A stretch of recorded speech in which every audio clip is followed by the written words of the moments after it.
ഇതൊക്കെയാണ് അടിസ്ഥാനരഹിതമായ വാർത്തകളാണ്. APCC president മത്സരിക്കണമോ വേണ്ടയോ എന്ന് അഖിലേന്ത്യാ കോൺഗ്രസ് കമ്മിറ്റി നേതൃത്വം വന്ന് തീരുമാനിക്കുന്നുണ്ട്. അദ്ദേഹത്തിന് മത്സരിക്കാനുള്ള പ്രയാസമല്ല അദ്ദേഹം പറഞ്ഞത്. അദ്ദേഹം APCC പ്രസിഡന്റ് സ്ഥാനവും ഇതും കൂടി ഒരുമിച്ച് കൊണ്ടുവരുമ്പോൾ ആ ജോലി തിരക്കാണ് അദ്ദേഹം പാർട്ടിയുടെ ശ്രദ്ധയിൽപ്പെടുത്തിയത്. അത് പാർട്ടി അതിനെക്കുറിച്ച് ആലോചിച്ച് തീരുമാനമെടുക്കും.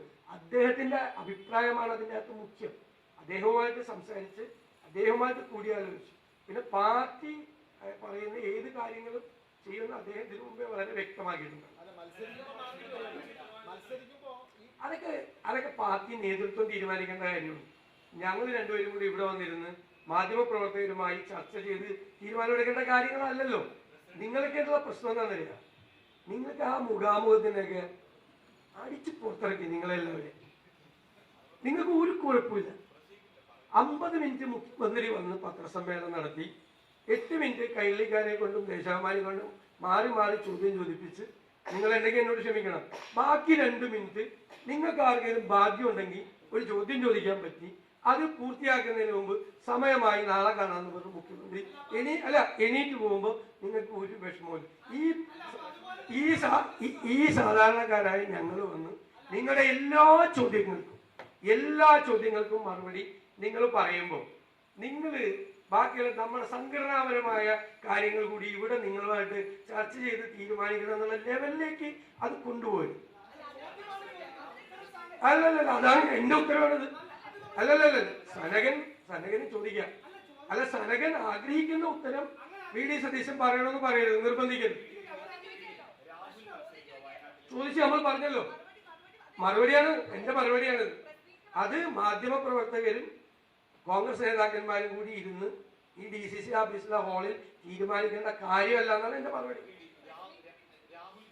പിന്നെ ഇടയ്ക്ക് മറ്റു മുഖ്യമന്ത്രിയുടെ കാര്യം ഞാനൊന്ന് ഓർമ്മിപ്പിച്ചതേ ഉള്ളൂ.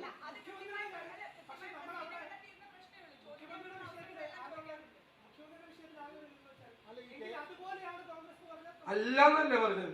അതെങ്ങനെയാ പറയുന്നത്? അല്ല, എന്നിട്ട് ഇരിക്കുകയല്ലേ. ഇപ്പൊ എണീറ്റ് പോയിരുന്നല്ലോ എത്ര നേരം മുമ്പ്. പറയാനുള്ള കാര്യമൊക്കെ പറഞ്ഞു കഴിഞ്ഞിട്ട് ഞങ്ങൾക്ക് എണീറ്റ് പോകാൻ.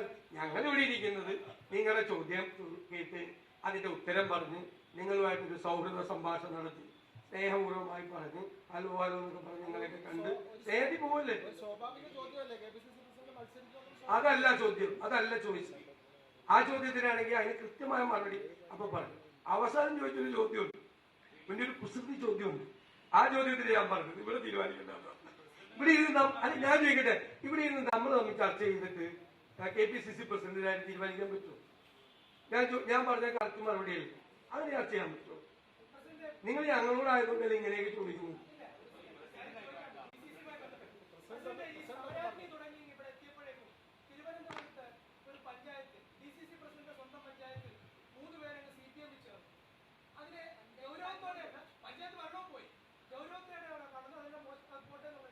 അല്ലല്ല, നിങ്ങൾ ഈ പറയുന്നത് ഈ കേരളത്തിൽ ഒരുപാട് സ്ഥലത്ത് UDFന്റെ ഭരണം പോയിട്ടുണ്ട്, LDFന്റെ ഭരണം പോയിട്ടുണ്ട്. തിരുവനന്തപുരത്ത് പെരിങ്ങമല പഞ്ചായത്തിൽ മാത്രമല്ല ഭരണം പോയത്. അല്ലാതെ ആളുകൾ കാലുമാറി പോയിട്ടുണ്ടെന്നേ. ആളുകൾ കാലുമാറി പോയിട്ടുണ്ട്. ഇപ്പൊ മൂന്നാറില് ഞങ്ങളുടെ ഒരാൾ കാലുമാറി അപ്പുറത്ത് പോയി LDF ഭരണം വിളിച്ചു. അവരെ ഞങ്ങൾ ഡിസ്ക്വാളിഫൈ ചെയ്തു. എന്നിട്ട് അവിടെ ഇലക്ഷൻ നടത്തി. ഈ ബൈ ഇലക്ഷനിൽ ഞങ്ങൾ ജയിച്ചു. എന്നിട്ട് ഞങ്ങൾക്ക് തിരിച്ചു ഭരണം കിട്ടി മൂന്നാറിൽ. അങ്ങനെ എത്ര സ്ഥലത്ത് കേരളത്തിൽ സംഭവിച്ചേക്കുന്നത്? ആകെ ഒരു പെരിങ്ങമലയിൽ മാത്രമാണ്. എത്രയോ നേതാക്കന്മാരുടെ പഞ്ചായത്തുകളിൽ ആളുകൾ കൂറുമാറി ഭരണം പോയിട്ടുണ്ട് കേരളത്തിൽ. ഈ പെരിങ്ങമലയിൽ നടത്തിയത് മാത്രമാണ് ഇത്ര വലിയ വിഷയം. ഒരുപാട് സ്ഥലത്ത് നടന്നിട്ടുണ്ട്. നിങ്ങൾ വെള്ളാറിലെ വോട്ട് മാത്രം നോക്കണേന്തിനാ? നിങ്ങള് പത്തനംതിട്ടയിലൊരു വോട്ടുണ്ടല്ലോ, 400 ചില്ലാൻ വോട്ട് BJPക്ക് കിട്ടിയിട്ട് ഈ പ്രാവശ്യം 52 വോട്ടായത് ഉണ്ടല്ലേ? അതുകൂടി ചോദിക്കും കൂടെ. അതൊക്കെ വോട്ടിംഗ് പാറ്റേൺ ഓരോ ലോക്കൽ ബോഡി ഇലക്ഷനിൽ പലതരത്തിൽ പാറ്റേൺ വരും. BJPക്ക് 400 കിട്ടിയ എടുത്ത് 52 വോട്ടായി CPMന്റെ BJPയുടെ വോട്ട് കുറയുകയും അത്രയും വോട്ട് CPMന് കൂടുകയും ചെയ്തത് അതുകൂടി കാണണം.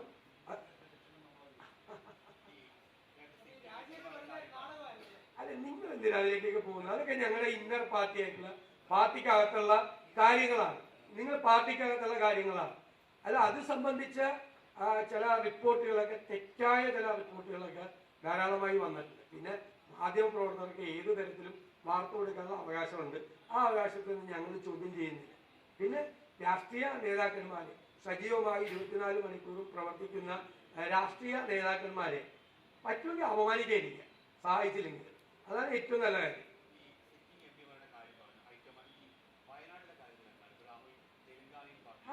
പാർട്ടി ദേശീയ നേതൃത്വം സെൻട്രൽ ഇലക്ഷൻ കമ്മിറ്റി തീരുമാനിക്കും. കേരള ഘടകം നിർബന്ധമായി കേരളത്തിലെ KPCC മാത്രമല്ല UDF നിർബന്ധമായി രാഹുൽ ഗാന്ധി വയനാട്ടിൽ മത്സരിക്കണം എന്ന് ആവശ്യപ്പെടുന്നു.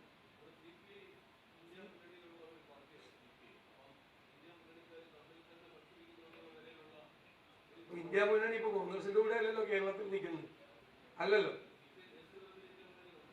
ദേശീയ നേതൃത്വത്തിൽ കഴിഞ്ഞ പ്രാവശ്യം ഉണ്ടല്ലോ. തൊട്ടപ്പുറത്ത് തമിഴ്നാട്ടിൽ CPM-ഉം CPI-യും DMK-യും കോൺഗ്രസും കൂടി ഒരുമിച്ചല്ലേ മത്സരിക്കുന്നത്. CPM-ന്റെ 2 പാർലമെന്റ് അംഗങ്ങൾ കഴിഞ്ഞ പ്രാവശ്യം ജയിച്ചു തമിഴ്നാട്ടിൽ നിന്ന്. അവർ രണ്ടുപേരും രാഹുൽ ഗാന്ധിയുടെ പടം വെച്ചിട്ടാണ് അവിടെ പോസ്റ്റർ അടിച്ചിരുന്നത്.